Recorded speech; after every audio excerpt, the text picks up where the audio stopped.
Today, it's ChillPoint, and Beej informs me that everything is eggs now. Eggs, eggs, eggs, eggs, eggs.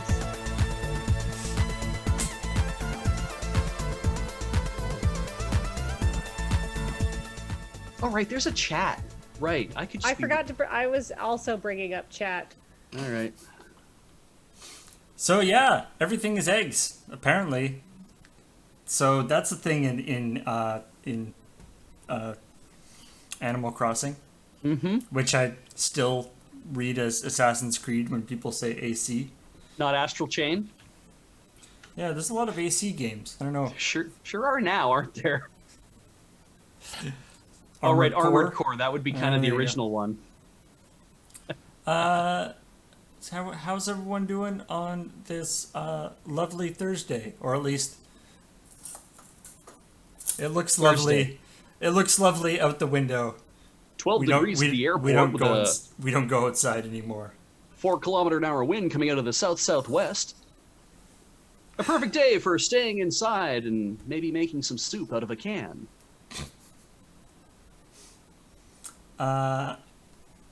We're here, as always. I'm here with Beej and Kathleen, and this is like last week. This is gonna be we're gonna chill, talk about video game news, but we're also going to give you maybe a little sneak peek of what will become the actual episode of CheckPoint, which we will record after this stream in the fancy green screen method that seems to be working surprisingly well. Very complicated, but it gets the job done. The checkpoint last week turned out really well. So, let's should we start with a couple of the stories that will actually make it into the checkpoint? Yeah, sure. Alrighty. Beej, do you want to read the first story? I will start with the first story. Excuse me. All right, rip headphone user. Should have brought my levels down a bit before I did that. Right. Get myself on the camera nice and nice. Nice. Nice. Curious about Stadia, but don't want to pay the $130 for Pro Tier or the $10 monthly subscription? Of course, nobody wants to pay those prices for the right to buy 38 games, only a handful of which are even from this calendar year. Well, Google is finally rolling out free signups to the service. You can only play in 1080p and without surround sound or HDR because you're pleb, but you can still buy games on the service? Okay, well, you do get access to the following free games for 2 months. Destiny 2, Grid, Guilt, SteamWorld Dig 2, SteamWorld Quest, Serious Sam Collection, Spitlings, Stacks on Stacks, and Thumper. And you can play them all in Chrome on your computer or laptop. Not your TV, though, unless you get a Chromecast Ultra and the Stadia controller. Yeah, the part where this is free is still up for debate. That's so mean. Well, But true. I was trying to be nice. see, somebody TXT2 is saying like Stadia is what 6 months old and they're already giving it away for free. But it's like I feel like Stadia is kind of always It should have been free. Always supposed to be free because it's not like you get any games. It's literally like I mean, Yeah. I realize that there's a lot of very fancy, heavy duty technology behind the whole thing, but as a value proposition for the consumer, all you're getting is basically the right to buy games on Steam. You're getting another game buying platform. Yeah, but you have to pay $10 a month for it. Yeah, and so having to subscribe to the platform before you actually get any of the games is not terribly attractive. Yeah, and I mean, and from the point of view of like, well, if you were HBO Go, for example, then or Disney Plus, of course you have to subscribe to those services in order to get things to play. But not all of them, right? Like there's some stuff that is free. Like I mean, now there's a lot more stuff that's free. Yeah, but like, okay, so say you're a member of HBO Go, then you don't have to pay extra to get Westworld, right? You just get Westworld. Yes, exactly. Yeah, that's so, and I mean they give you some games for free, but it's a little anemic. I mean, Destiny 2 is free anyway. Steam World Dig 2 and Steam World Quest are supposed to be are good games, but they're not like AAA new games. Like, I don't think any of those games are more than like $10. It feels very weird to me when it's like you'll be able to play these games in Chrome, and so if you have like a living room PC or however, right? It's like then you can play it that way. But you can't use your own controller. I guess you have to buy the Stadia controller. Maybe there's a lot of little bits that I'm just like. Clearly, I understand why you're doing it like this, but it also it feels a little anemic, like you say. And it's like, it's the whole impressive technology, but tough to actually figure out what the value proposition for the consumer is. Like, I get that.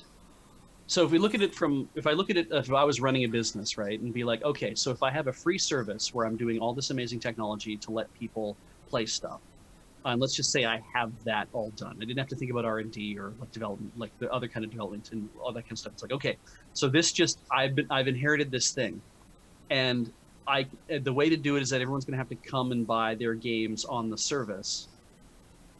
And so they show up. I'm like, but I'm going to make it free. So where am I making my money from it? Am I making it from the sale of every game? So if 100 people show up and they all buy Assassin's Creed, since we brought that up earlier, they all buy Assassin's Creed, they can then play it forever on my service, and I got maybe a 5% cut of that Assassin's Creed money, but they can play Assassin's Creed forever on that service. Because the hope is like, well, I'll keep selling more and more games, and I'll keep making a 5% off of those games or whatever it is I'm going to make. And so it's kind of like, I guess I do need to make some sort of money to keep the wheels turning on all of the hardware that I have to do. But it's like, but then why does it feel like such a bad deal?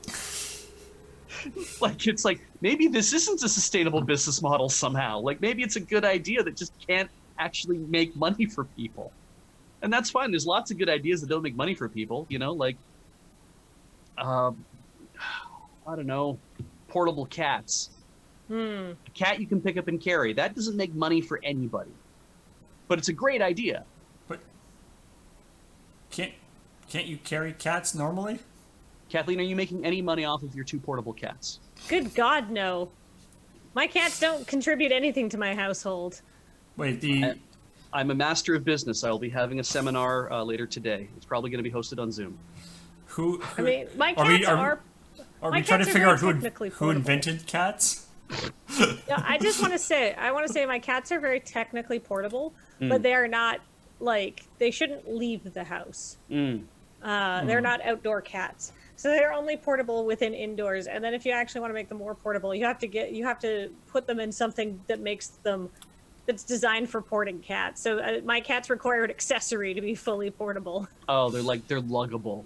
It's like one of those things where it's like, hey, we've got this kit that makes your Xbox portable. And it's like, did you really? I think maybe you just made a suitcase that I can put the Xbox in. Yeah, that's... Anyway, right. So Stadia continues to be somewhat of an enigma as to why it exists. But I'm sure it's perfect for somebody who needs it to be exactly what it is. I feel like the GeForce whatever competitor is actually what Stadia should have been. GeForce Now. Yeah, GeForce Now. Even though it sounds weird coming from my mouth. Yeah, I mean, it sounds like it's the... I mean, I don't quite know how that's going these days because games keep dropping off of it, but it seems like it's more kind of in the realm of what people want. But anyway, you want to do the next one here, Kathleen? Yeah, absolutely. This one's pretty straightforward. Steamforged Games is retooling their upcoming Resident Evil 3 board game after feedback that the Resident Evil 2 board game was too dark. Not too dark as in, like, too grim. Too dark as in too dark visually with just not enough contrast. So the Resident Evil game will look much brighter, but will still feature the same amount of getting torn apart by zombies darkness. I was like, wow, how depressing was this board game? And then I read the story and I was like, oh. It's just a graphic design problem. Yeah, because this is, they made a Resident Evil 2 board game when the Resident Evil 2 remake came out, so they're sort of doing it in relation. This reminds me a little bit of I remember when Diablo 3 came out, or when the first screenshots of Diablo 3 came out. They got a lot of flack from people being like, it's so candy colored and like it's so bright. Where's the like grim Diablo aesthetic? It's like all so pretty. And some of the designers from Blizzard were like, okay, people, if we did it the way you want to do it, everything would just be brown, okay? Yeah. And like deep shadows. You need contrast, like even in something that's supposed to be scary, you need contrast. Otherwise, you're just not. And then on top of that, they're talking about that like it's possible that the printing that they used was sort of not very the what they saw on the screen is not the same as what prints because the color spaces are different, which is a thing. Like any graphic designer would have warned them about that, though. They would have been like, just so you know, print looks different than screen because the screen is literally illuminated from behind, so you can get very dark. Print is not. It's a very Christ. It's the and from a standpoint of make believe. That's I guess what I'm trying to get out of my mouth. Like angels and demons and like all these other kind of things. Like if you're playing that kind of game, like a Diablo style game. A lot of them are meant to draw you in and take the eye and make you look at them and terrify you in a way that's like, I'm looking at this thing that's awe-inspiring and terrifying. It's meant to attract my attention. This guy should be bright blue and awful to look at, like. So I can kind of feel like it's like that's fine. The zombie thing, right? I guess though it would be funny if it's like. If modern zombies eventually evolve to be a thing where it's like, well, they all start glowing, so you'll know a zombie because they'll be chartreuse. But I mean, it's not even that just like monsters are glowing or whatever, right? It's just like you can make creepy, like you can't have interesting lighting if you have no lighting. Yes. Right? Like having interesting lighting and like contrast of lighting. And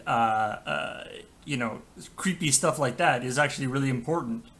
You can't just have if everything is black, then you just can't see anything. Yeah. It's the old was it in Hitchhiker's Guide to the Galaxy where Zaphod Beeblebrox is wearing the sunglasses that if anything dangerous happens, they just go completely black. Yes. Thereby making it so you don't have to look at the scary thing anymore. Right. It's perfect and safe. You want to read this next one, Beach? Sure. Kathleen,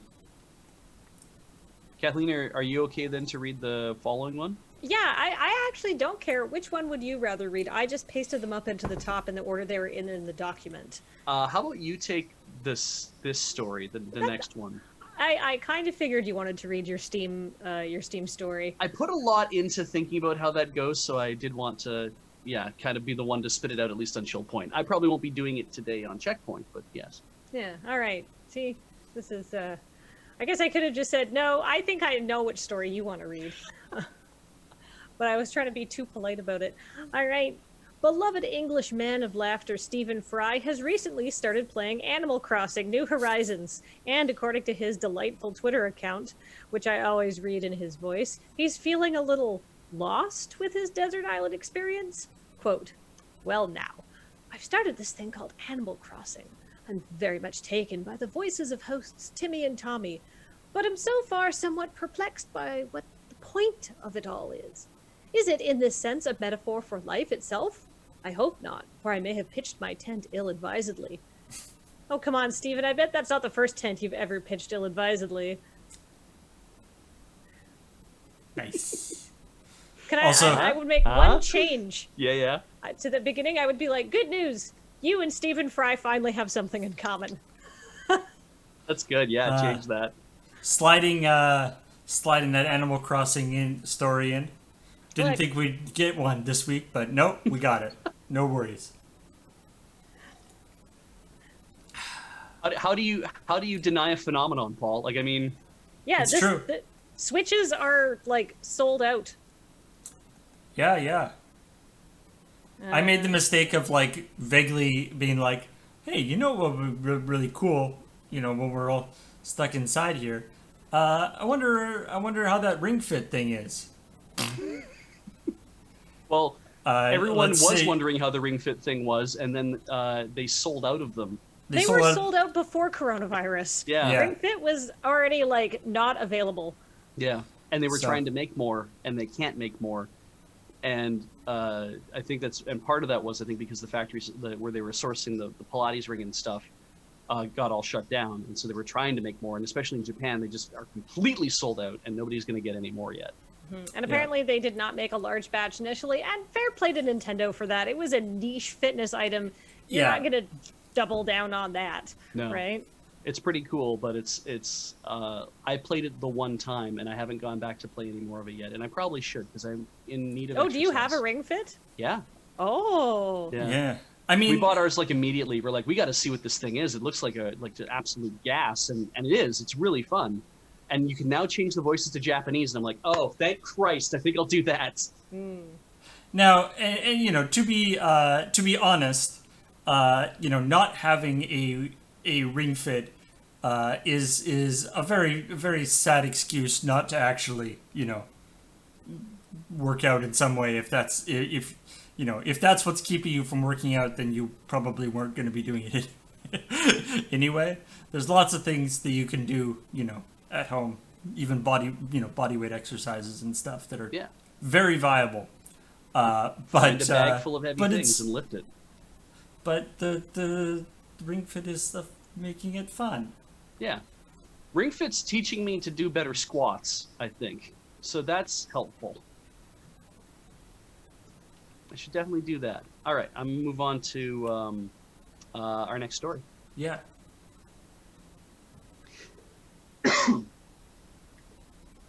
Okay.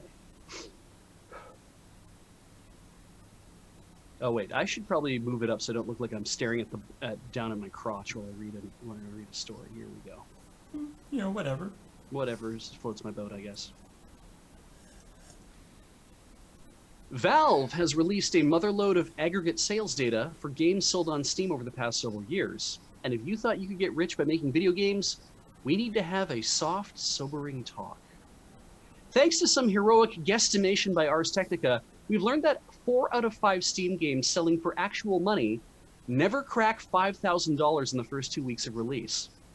Those 2 weeks are the crucial time to get your game out of the crap mire of assware plaguing Steam before being sucked under the bog, never to be noticed by algorithm senpai ever again. So grim hope for indies, it seems. Now, Steam also produced a bunch of fun graphs that show how legions more games are now clearing the $5,000 mark than would have been expected following a pre-2014 trend line. And in fact, the graphs also helpfully show the same trend for games clearing $10,000, $50,000, $100,000, and $250,000 in that first 2 weeks. But when you chart that against Ars Technica's mined estimates, it shows that while more games have been making more money, exponentially more games aren't even clearing 5K. Sure, some games with a slow start may ride a resurgence later in their lifetime, but not every game is going to be Rainbow Six Siege. Games with AAA marketing budgets are naturally going to make tons of cash right away, and indie titles lacking a tangy zip are way more likely to become part of the scrolling sea of sorrow. Want a punchline for this sad shit? Take some comfort that all the infuriating asset flips we suffer through on Watch and Play certainly can't be making enough money to pay anyone's bills. Yay! Oh, can I make a suggestion to that punchline? You bet. The infuriating asset flips we suffer through on Watch and Play are both critical and financial failures. Oh, that's even better. Real snappy. This is one of those. This is one of those great. How statistics can say whatever you want, right? Depending on what aspect you graph, right? Yeah. In absolute numbers, there's been more successful games, but as a percentage of all the game, it's just that there's since Greenlight and various other things, there's been exponentially more games in general on Steam. Yeah. So it's weird because when you look at what Valve put out for graphs, it just basically paints a very happy picture because of course that's what you want to say. It's like, look, since a huge jump in 2014, look at how we doubled the number of titles that are clearing 5K in their first 2 weeks. And it's like, that's cool, but that's only showing like you jumped from 700 to 1,500 games back in like 2014 or 2015, and it's the same thing. Like if you go all the way to 2019, it's like there are way more than 1,800 or 2,000 games on the service, right? There's tens of thousands of games now, aren't there? Yeah, there's way more games than there used to be. So like, yes, more games are making money, but there's way more games. So like, I would say your odds of making money have not improved. In fact, they've probably decreased. Yeah. Yeah. I think the percentage of games that make above that whatever $5,000 line, the percentage of games versus all games on Steam has probably gone down. Yeah, I think the trend just reversed this year, which means that doesn't make it a new trend. It just means that instead of 82% of games not making 5K, it's now 79% of games not making 5K. So the Maricat says, to be fair, if you pay $1 for an asset pack and release 100 games using that pack, you only need to sell one of them for $2 to be a success. I would argue that your time's not free. Yeah. Yeah. Right? How long does it take to make your asset flip game? Right? I mean, yeah, even asset flips take a little bit of time. It's the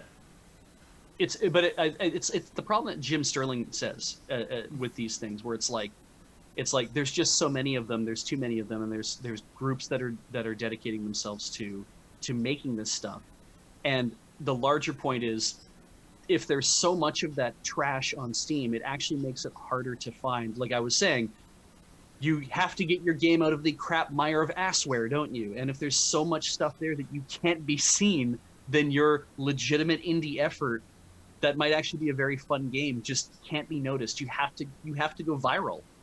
Like you have to be noticed by, like, Untitled Goose Game could have just not made it if it wasn't for the fact that it got lined up in just the right way with just the right people to promote it. And then it grabbed the right attention, and the next thing it's being shown at Nintendo's booth. People are talking about the great title, and they're like, they should just keep the title. And they're like, okay, we'll just keep the title. You're just talking about Goose Game. Yeah. That's the thing. Well, like, it's just Goose Game. Like, and there are just other make people a viral hit. Yeah. Like that, and that's the problem. You can't just make a viral hit, but that's what you have to do. Like, I mean, God, haven't we been trying for like 17 years now? But the trick, I mean, part of the trick though is talking really about just Paul. The rest of us joined later, actually. You're talking about like the curation though, right? Like Untitled Goose Game came out on the Epic Store, and the Epic Store doesn't just allow anybody to go into it. Yeah. That was supposed to be like say what you will about Epic Store. There's lots of things back and forth about how good it is or whatever, but part of it is that you can't it's only the games that are approved. Like there aren't a lot of like asset flips and stuff in the Epic Store because they don't want them.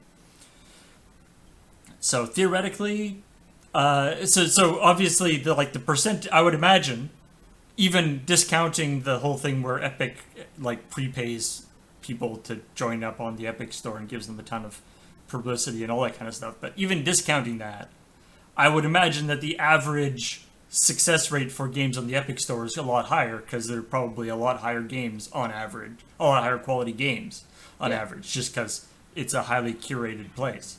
I mean, and I like to toot this whenever I can, but there have been several reports that if you have your game on the Nintendo Switch eShop, you are going to make more money from that than you will if you're selling your game on Steam.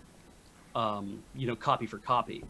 Now, Right. whether that means that you will make more money overall because maybe less people are buying it there, or it might also mean that Goose Game is like, I don't know, it's like $15 or $20 on the Switch versus it might be cheaper in another location. So it's like naturally more money is going to be made because the price of the game is higher on the eShop. I don't know, but it is kind of that thing that depending on where your game is selling, people have been seeing different profit lines. Because there's been a couple of that's not specifically to do with this article, but there's in the past little while there's been a couple of articles about game designers or developers talking about the various different platforms and there's sometimes quite stark differences. They'll be like putting it up on Steam versus Epic versus Switch or PS4, Xbox, or different things, because they do each have their own sort of culture around them. Or of course, like the Android store, which there's problems. There's all sorts of problems with piracy and stuff and PC games as well, which is much less of an issue on consoles. So it's interesting, and also when you put stuff on console stores, you tend to attract the audience that's looking at it is not only tends to have more money, but is also more used to spending that money on things. People on Steam, on PC, were so used to humble bundles and Steam sales and stuff. You sort of look at a game and you're like, wow, AAA title, 600 hours of gameplay, 10 out of 10 from every place. $20. I'll wait for it to go on more sale. Yeah, exactly. And that might also be why this is the case where it's like, here's a game that's $20. It's going to be it's supposed to be a really good game, and people are like, but I have so many games already. I'll just wait for the Steam Summer Sale or the Winter Sale or whatever. And then everyone is waiting for that game to pay out by the time the sale rolls around. And it's just like, that's what happened in the Apple App Store, right? The apps just got devalued so fast that everyone is dropping down to 99 cents or free or in-app purchases, or now they're doing a bundle thing, and yet the Apple App Store is also seen as, if you get an app in that, something that can make you a few bucks per app, you stand a better chance of making any money at all, because research has shown that people who use an iOS product are more willing to spend money on the product than if they're using Android. Android users apparently are more used to getting stuff for free. I don't know if that's because it's easier to develop or whatever it is, but there's a lower bar to entry for Android apps. At least there was at first. I remember I used to work as a mobile like news and games and development reporter way back in the day in 2012, so 8 years ago. So here's the deal. Apple devices, when they came out, were much more expensive and much harder to get. Android devices at the time were the cheap smartphone alternative. So the kind of people who got it were like teenagers, people at university, right, who didn't have hundreds of dollars for a fancy cell phone and then didn't have money to blow on apps and stuff like that. They were the first ones to go to third world countries. Or not third world countries, but like places where like American dollars is a lot more money, like locally. So it's like, oh, this app is not $4, it's $9. So it's like, like that's too much for that, and that kind of thing. So for a long time, the Android user base was your lower end introductory user base. Nowadays, that's not really the same, because Android phones are way higher end and in some cases better than Apple phones. Android just covers the entire range now. There's super high-end Android phones and very low-end ones. So yeah. Oh yes, and Maestrith does say, as an app dev, iOS is $99 per year to have an app on the store, and Android is $25 once. So it's a way lower bar to entry for developers. So you with iOS, you have to at least have like something going on to make it worthwhile. I mean, that's designed to combat. That's designed to combat the amount of like spam on the App Store. It's basically just to put a barrier to entry there. And also, of course, there is curation aspects in the Apple App Store. Although, how much curation and what the requirements are have varied wildly over the years. Yeah. and there's all sorts of points we can make regard to one thing or the other, but it's anyway. Yeah, it's definitely like that's the thing, is that every online marketplace has its audience, like Paul said, and those audiences are used to very specific things regarding how they consume any sort of application that they're getting. Anyway, right. That was the stories we wrote. Well, okay, that was all but one of the stories we wrote, and we'll We're hold gonna off on the Grant other read one. his own story. Yeah. I don't want to be involved. I mean, I do want to be involved, but I don't want to ruin his vision, his grand vision there.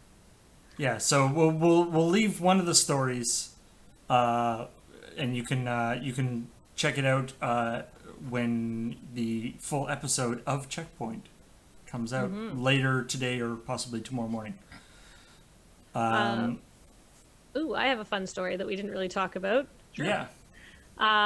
There is a new PlayStation controller coming out called the DualSense that looks like I saw somebody had colored it so it looked like Strong Sad.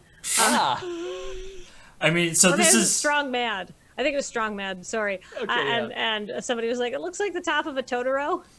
Yeah. I see saw that. the image for that. It was wonderful. Yeah, I don't know if we can get that up on the screen somehow, Paul. But yeah. And now this is also the first part of the PS5 that we've seen, because we don't actually know what a PS5 looks like yet, but this is the first. So presumably the console will have similar styling to this controller, or at least have styling that matches this controller. I dig the USB-C charging because that's the same charger as the Switch. Yeah, that's something that definitely I think is going to find its way onto more. I mean, now it has to find its way into more like consumer things.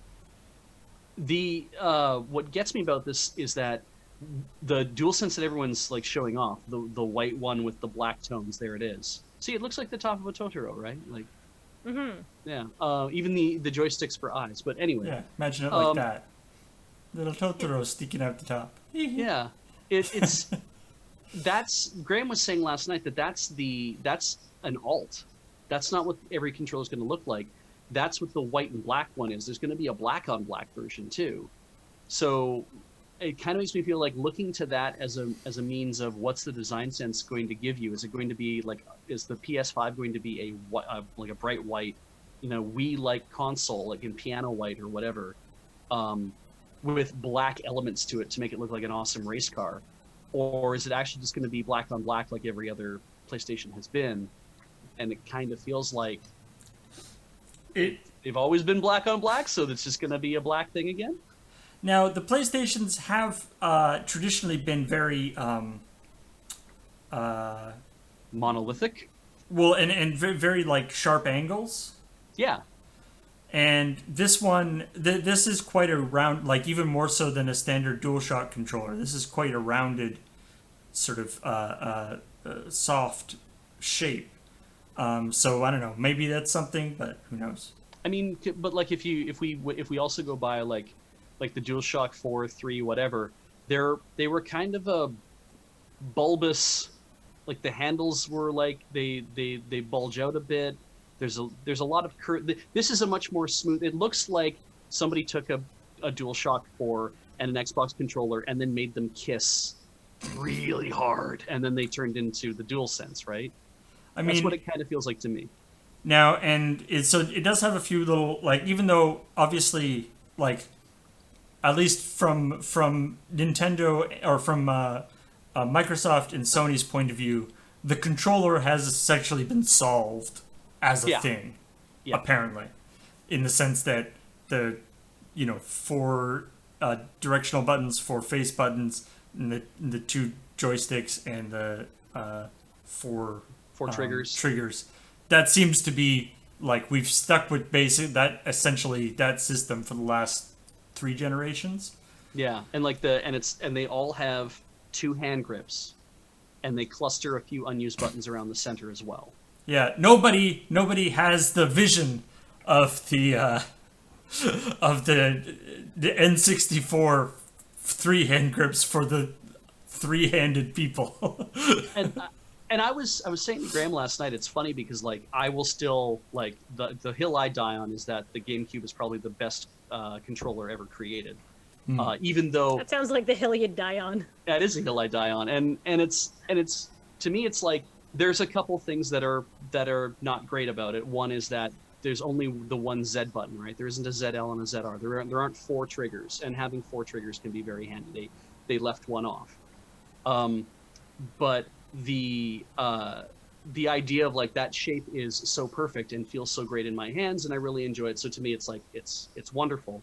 And then what they do, they went to the Wii, and it's like cordless or corded, wavy kind of separated thing. And then the Wii U, where we're gonna have a giant gamepad you can still use your wavy whatever's with. We're gonna go to the Switch, and it's these tiny little Joy-Cons that fit in your hand very well. Around a less giant gamepad. Exactly, right? It's like, and through it all, you can still buy GameCube controllers because there are people who are like, but I need that to play Smash, and like, and we want to sell Smash, so we're gonna keep making the GameCube right, it's controller just Smash, for decades.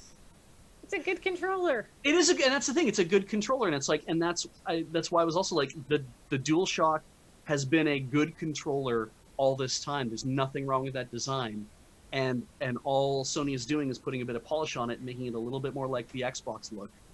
Can I say that the new Sony controller looks it looks too big for me, and it looks certainly too big for Penelope. I will say that. And I will say that the actual the little thing where you actually take the Joy-Cons off and slide them in to make a controller that comes with the the Switch. Yeah. Perfect size for the small-handed amongst us and children. I really like it. I mean, I've always been a fan of the PS, like the DualShock as opposed to the 360 controller, just because my hands are a little bit smaller. Mm-hmm. And so now this might so like they essentially have the same buttons on them, but the DualShock just is a little bit smaller. So I don't know. I have another funny story, which H-Bomb and Friends reminded me of when I was in chat. So you remember how NASCAR has gone virtual and they were doing iRacing? Yes. Yeah. So there is this guy named Bubba Wallace who rage quit after there was an accident. So apparently what happened is he was driving and then he rage quit after an incident with another driver named Kling Bowyer. Apparently Bowyer's spotter didn't do a good job, and he came out and never mind. He came out of the Bubba pit just and kind of him? lost his shit over. No, never mind. Apparently there's another person who I'm reading this whole Guardian article because I'm not up on it, and apparently there's another person who's having problems and fired their spotter and stuff like that. Anyhow, Bubba was like, whatever, I don't give a shit. It's just a video game. But his sponsor, Blue Emu, which is according to their website, America's #1 emu oil formula, which means they're joint pain creams. Oh, is that oil for emus? No, it's joint pain. So they said that, look, we don't think that somebody who would rage quit is a good endorser for joint pain cream. They literally said on their Twitter, wasn't it like, we want players, or we want drivers, not quitters? Not quitters, exactly. Oof. They were like, we're not interested. Yeah, so they smacked him down. And anyhow, for the guy who crashed into Bubba, causing this famous rage quit, he didn't, according to the CNET article, he didn't have much to say about the situation, and only tweeted once about the incident, saying, maybe this shit is more real than I originally thought. One guy leaves happy and everyone else leaves the Bristol Motor Speedway pissed off. Nice. So maybe it is an accurate racing simulation. Right? Is that everybody's mad about it. So yeah. Also, so anyhow. It's just kind of this, like, I read this, I'm like, I know that it's kind of like, oh, we're doing this because it'll be fun, and I'm like, the moment you have sponsors involved, it's like, this has ceased to be a fun activity, and there's like, when there's money backing it. And I mean, I think that's part of the conflict that has started to occur, right? I think like the first time they did it, it was like, oh, let's do this, just so we can have something that's going on during the pandemic, and then, but then they started getting to the thing where it's like, okay, we're actually going to have to cancel the rest of the season here, so. Can we if we're gonna actually then now we're actually doing this and we've got to do it, and if we're gonna do it we have to do it like for real, because there is a lot of money on the line in a lot of ways, and so if we expect that money to translate over into the digital realm, we have to take it as seriously as we do in the physical thing. But getting that message across to the drivers and to the audience and stuff is kind of hard, and I respect that, playing, whatever you're doing the Le Mans with Ian, obviously doesn't have the same impact as doing it for real does. Speaking as someone who crashed multiple times while doing that. And and they're making it as when you're pitching it as this is a race and it's meant to feel like it's part of the season, even if it isn't actually part of the season. It's like, you need to stop treating this like it's a game. You don't get out there on the track for real and drive as if you're driving a game. You get out there and you're like, I'm here, I'm putting myself in danger and putting all these other people in danger. It's like there's some real consequences and there's real money on the line, and the sponsors want to treat it that way. And I feel I'm kind of blown away by the fact that Blue Emu what was like, you are still representing us. Yeah, you can't At what point did you not think that you weren't representing us? Yeah, it's just poor sportsmanship, regardless of what you're playing. Right. Exactly. Yeah, the Penny Arcade for this week was really good. I feel like the kind of people who are going to be like professional race car drivers are also probably going to be, competitive and aggressive, right? Because that's the kind of the traits that you need to succeed in, professional sporting of any kind, right? You gotta know when to take risks. I don't know if being like competitive and aggressive maybe lends itself well to not tilting out at a video game when somebody crashes into you because they don't appear to be taking it seriously. Yeah. I mean, I was gonna say, competitive and aggressive has never really been a problem in the professional video game world, but it's just doing it in the right way. But you know what? Hey, if Blue Emu is looking for people to sponsor, maybe Ian never quits. Yeah, Ian doesn't quit, or come on down to CheckPoint, and if your emu is dry, I guess. Use blue emu oil. We'll lube that sucker right up. I mean, you never get to see the sponsors on Ian's car when he's racing, though, sadly. I feel like Ian being sponsored by some sort of joint lubricant is like kind of in keeping with his brand. Better that than I don't know. What's the worst thing that could sponsor Ian? Ian's so weird. So a lot of things would work for him. Yeah. But I don't know. I mean, adult diapers find it a really hard thing to do. Oh, I like prophylactics though. Yeah. E-Block recommends condoms. I'm like, he should have a condom brand. Yeah. Perfect. Yeah. What about Lazy Boy? I just can't see him going for the Lazy Boy sponsorship. It's true, right? Oh, it'd be like, my aesthetics. Comfy chairs? I don't know. He would not have a Lazy Boy recliner in his house, I don't think. Not until he's probably closer to 80 years old. I think Ian would. I think Ian is also a fan of the mid-century. Yeah. Furniture aesthetic. He's like, I want to sit in stuff that is Danish, or looks like a Dane once passed muster on it. I'm more like, I want to sit in stuff that I got at a thrift store because it's better built than what I could afford to buy now. Other stories that are going on. there's a gaming PC builder called Main Gear. They apparently make some very nifty looking PC cases. I don't know what else they make, but they make a lot of other things as well. And they have decided to retool their production process. They're based out of New York. I was wow, they're local. They're retooling their PC case manufacturing to make emergency ventilators. The ventilators known as Liv. New York isn't local. Well, it's local in the fact that a lot of stuff that I always think of is like it's made across the Pacific. Oh, okay. And this is like, no, they make their stuff apparently in North America. So, okay, cool. But being in New York also where everything's really getting crushed and there's not enough ventilators, there's a Swiss solution. There's always a Swiss solution to making emergency ventilators. And they're calling it Liv. And they basically are taking their cases and putting a bunch of other parts in it and having a hose come out of it. And there was like a whole story I wanted to make about how like gamers weren't expecting that the hose that would eventually come with their PC would be for breathing.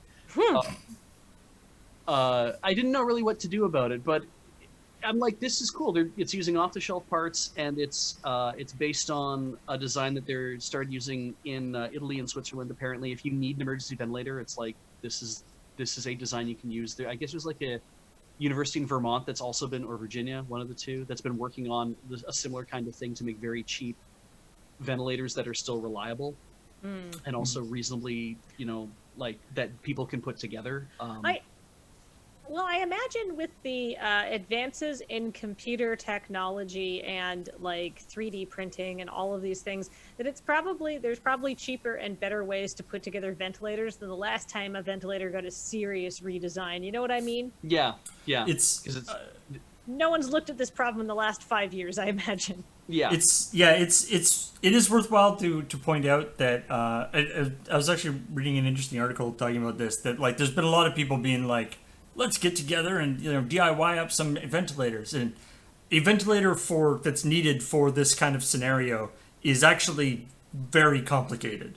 Yes. Like it's not like a bag that you squeeze and air comes out. There's very sophisticated things that are involved in making the ventilator actually work properly and not cause more problems than it solves. Also, a lot of the problem is not strictly the supply of ventilators, it's that you need qualified personnel to operate the ventilators, and to basically somebody on ventilator has to be constantly monitored for all sorts of conditions. Yeah. And so it's not just the physical ventilators themselves, it's what somebody being on a ventilator implies in terms of all the other things that are required. Yeah. Mm-hmm. And this is kind of one of these situations where it's like, and as people in chat are saying too, it's like there's going to come a certain point where if your choice is there's no ventilator available for you, or there's this one and it will keep you alive, versus and it's not as good as the other ones, and it's not as easy to configure, or maybe it has only presets or whatever. It's like, what is your choice when you can't breathe? Like, I can only live a minute without oxygen, and I will be like, I will take my chances with the thing that might not be the best in the world, but it might actually keep me from dying. So I'll take the chances with the ventilator that somebody made out of their old PC, so there's an anime titty sticker on the side. The point is, though, that the wrong setup for a ventilator or not being monitored properly can do way more damage than it actually than you already are dealing with. The sort of very, the intubation, squeezing a bag only works when somebody's like unconscious. Right. Mm-hmm. If somebody's actually attempting to breathe on their own, and then they're also you can't be forcing air into them at the same, it's just very bad. Yeah. Anyway, it sounds like this one is actually a real, like it's based on actual designs for, please don't make do-it-yourself ones at home. Like don't go to Instructables or WikiHow and try to construct your own out of your own PC case. But one of the things though that I have a hard time dealing with on the page, when you scroll down to look at like this is what the whole thing is, it's talking about what it can do. One of the things they mentioned is that breaths per minute are adjustable from 12 to 30. But version It's 2 is coming where you can get it all the way up to 45. Surely that could be overclocked, right? Right. And that was like just the idea of, oh my God, it's the same kind of mindset. Like, I'm sure there must be somebody who needs to breathe 45 times a minute, but yeah. Anyway, What else we got going on here? Oh yeah, speaking of tech science stuff, this is medical science that's not actually related to the COVID thing, but Yay! it's in Borderlands. There's a new, I guess it's a mini game that's being added to Borderlands. That is kind of this like it looks almost like Bejeweled or Tetris or something. It's just like a little sort of you can play this thing. It's called like Connect. You can sort of connect stuff together and make patterns and things, and you get points depending on what you're doing. But what you're actually doing is it's an adaptation. They're basically taking. It's a little bit like the set like Folding at Home or SETI at Home or that kind of stuff. They basically took this problem that they have with mapping the genome of gut bacteria, which is like bacteria. There are all these bacteria that are in your body that are not from you, right? They're from the outside world, and they affect they affect you in a whole ton of different ways. So like a very large portion of our body mass is these bacteria. And the idea is they're trying to figure out how they interact with each other and it turns out that for whatever reason, computers are not that great at mapping these systems. But people are. How our brains work with pattern recognition, that computers will often get stuck at what's called a local maximum. Or local minimum. Basically, the idea the computer finds a solution and is like, there, found a solution.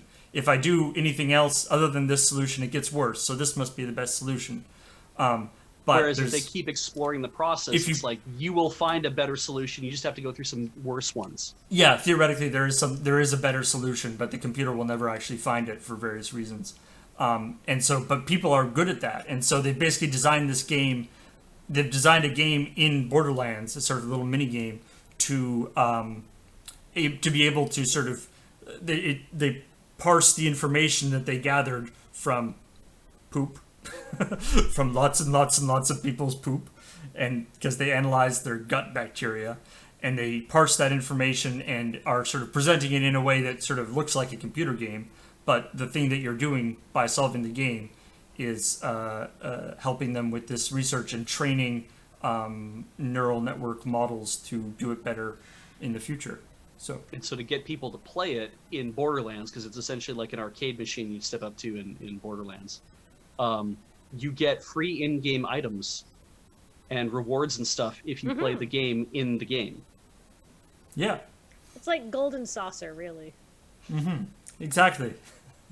But theoretically, especially, I don't know if it's a fun game, but, you're playing this thing and theoretically you're helping out this research. So, it's a win-win. I mean, it can't be any less fun than most of the games in Golden Saucer, though. So. Exactly, yeah.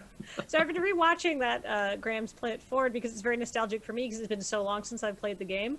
And so it's like, oh, yeah, this part, and I don't remember this, and stuff. But yeah, I was like, wow, Golden Saucer sucks. It's so boring. There's that thing with the old games where you remember all the highlights, but you're like, oh yeah, this part. The weird RTS thing in the middle of Final Fantasy VII. Right, that thing. That was weird. And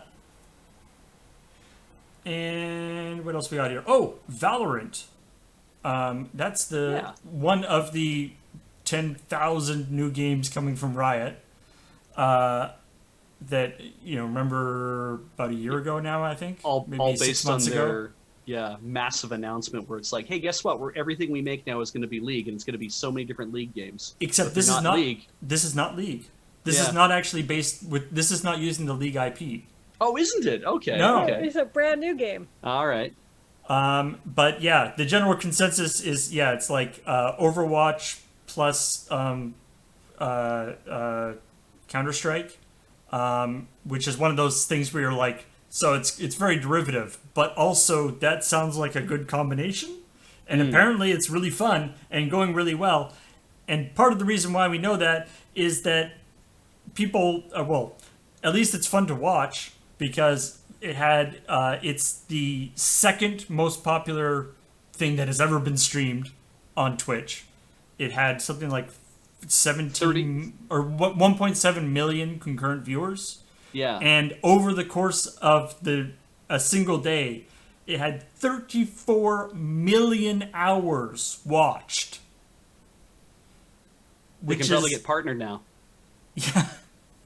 34 million hours of people watched this game being played.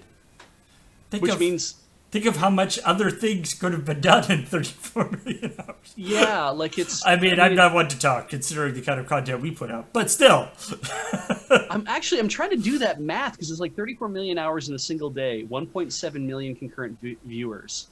I'm like, so let's say it was like 2 million uniques, just to be fun. That means that would be 17 hours of content in a single day. If it was 2 million uniques, right? Soul1355 says, it's suspected it was mostly bots farming for beta access keys. I don't know if that's true or not, but that might explain. Like, I'm sure a lot of it was actually people are excited and interested in this new game. Yeah, right? Absolutely. Like, it's people love their League of Legends and their Riot.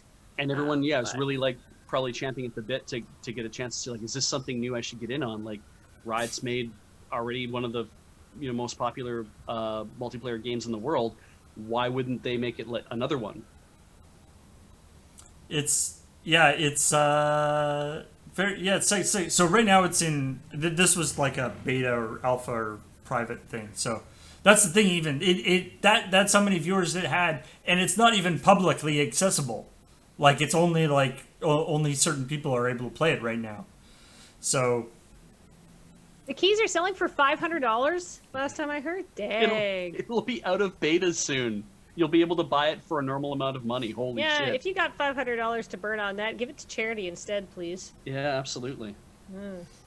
But yeah, you think about 1.7 million peak viewership, 34 million hours watched in a single day. That's a lot of those 1.7 million people must have stuck around for most of the day. Yeah. I mean, people are probably watching Twitch more. Yeah. Right? Yeah. True. Oh, apparently Riot said, please don't buy an account. We'll get it to everyone soon. It's probably just a matter of making sure they don't overload their bits, their servers. Hey, did I go away? Oh, yeah, there sorry. I am. My computer did a thing. It's fine. Should, Everything's fine. Want to wrap up? We should wrap up. We've been at this for an hour. Alrighty. Let's talk about stuff that's coming out. Because there's stuff coming out. In fact, there's LRMTG coming up right after this at 2 o'clock. It's LRMTG. James and Adam are going to be playing the Magic. I don't know what they'll be playing. It'll probably be fun. I'm going to guess. It'll be super fun. We also have a bonus stream coming up on Thursday, April 9th. Because we can't do the long game because that is something that you need to sort of sit close to someone to do. So we're doing this instead. So it's Adam, Ben, and Corey are just playing their Grim Dawn adventure, and they're having a hoot.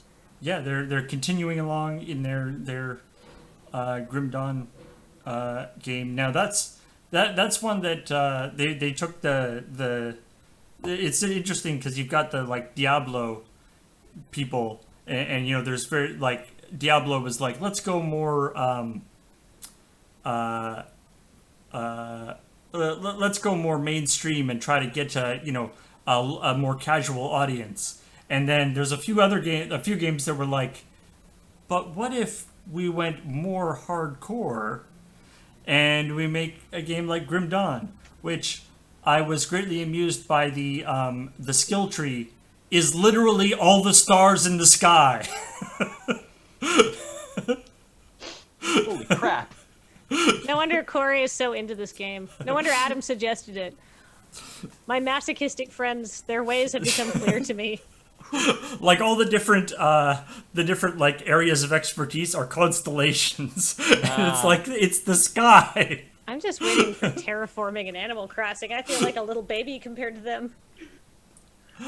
And then coming up tomorrow, it is Friday night, not Paper Fight.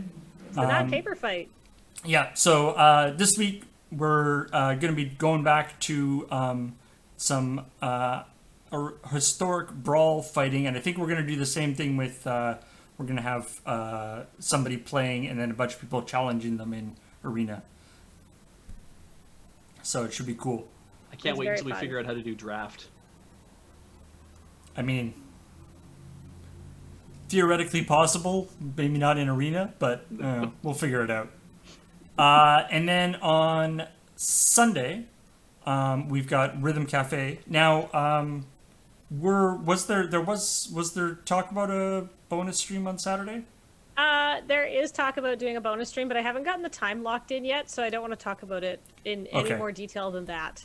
Keep an eye on the schedule. There may be something on Saturday, but for the moment, we got Rhythm Cafe. Possibly Sunday, because Saturday is actually kind of a full day as far as stuff that we have to do around like loading ready run things. So it might be Sunday. And then on Monday, Graham is continuing his play it forward of Final Fantasy VII. He just got to a very important plot point. So tune in for that Disc 2 action. Disc 2. Mm-hmm. And then on Monday evening we've got Dice Friends. Dice More Friends. of Farmer McFarmson's farm. I can't speak highly enough to tune as a very easy to pick up role playing system. It's Kathleen, Serge, Jacob, and Dale are playing some silly things in tune. If you haven't seen the campaign, it's the first 2 episodes are up on their YouTube channel. So check those out. A lot of fun.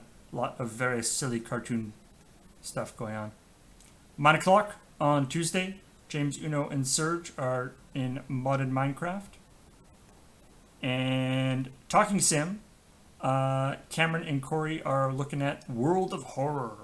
Oh. Ooh.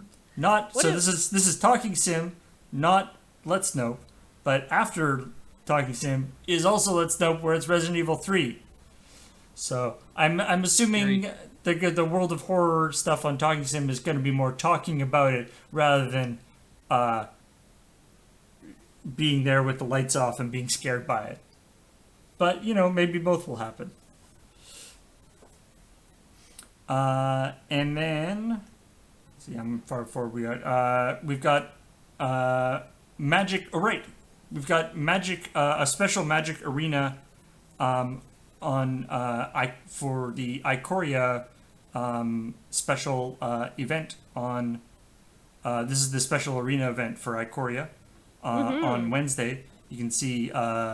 We're going to be doing all-day stream of that one. It's going to be super fun. And then we're going to be doing totally reliable delivery service Wednesday night on Crossing the Streams, which if you have not seen, I don't know that much about the game other than the trailers that I've seen, which looks highly enjoyable and very silly. And I'm gonna level with you. The delivery service may not be as reliable as the name suggests. So lots of cool stuff coming up. LoadingReadyRun.com/live is the place to go to find all that info and make sure you know what's going on. There's also the calendar that you can subscribe to there. Of course, with everything going on in the world, things might be a little bit more variable than usual, so make sure you watch that schedule to keep an eye on any schedule changes. Now, let's welcome all the wonderful people who came here and subscribed during this stream, because we appreciate you all so much. Not only if you're subscribed during the stream, also if you support us on Patreon, or you are a member of our YouTube channel, or if you've just followed the channel, or if you just tell people you like it, or whatever you can do. Thank you all so much for continuing to support us and join us here. But here's the people who subscribed during the stream, starting with Unable to Load, who's been gifted by the Maricat. And Amore Lingue, who's been here for 26 months. That's almost 2 years. Manic Pixie Dreamlurker has been here for 51 months. Welcome back. DG Zenos for 60 months. Whew, that 5 years. I think I'm going to bring back a different old dank meme every time. But I have to think about if we've got any danker memes than 2 years. EGG Network, the Egg Network, has been gifted by the Maricat. Thank you very much, Maricat. Plant Queen has been here for 10 months. Welcome back. Startled Lemur for 33 months, which actually, when I think about it, I think that's just a normal lemur. That's just the standard state of lemurs. I think lemurs are described as jumpy animals, actually. They're in a constant state of being startled. They look like this a lot. They're just like, oh. Anyhow, EC as that has been here for 73 months, which is a phenomenally long amount of time. Thank you very much. Here for less of an amount of time, but still a lot, is Shatten88 for 19 whole months. Welcome back. Zora Lundra for 80 months. Oh my god, we crested 80. That's incredible. That's so long. Thank you so much. Hey, Maledictum has been here for 31 months. Thank you very much, Maledictum. Thank you to Malfunct, who's been here for 75 months. Welcome back. Nehemoth MTG, perhaps. Oh. For 6 months. Thank you. Canoe Crasher has been here for 31 months. Thank you very much, Canoe Crasher. The Bob, 58, has been here for 34 months. People are wondering how I'm doing this. Homestar Runner, Strong Sad, and Totoro. I'll walk into a bar. All looked like a controller, apparently. Oh my god, I heard the worst joke. 1 second. Two Flower, thank you so much for 80 months of support. That's also an incredible amount of time. Is this a stream appropriate joke? It is a stream appropriate joke. I can't wait to hear it. A rabbi, and a politician walk into a bar. Oh, those were the days.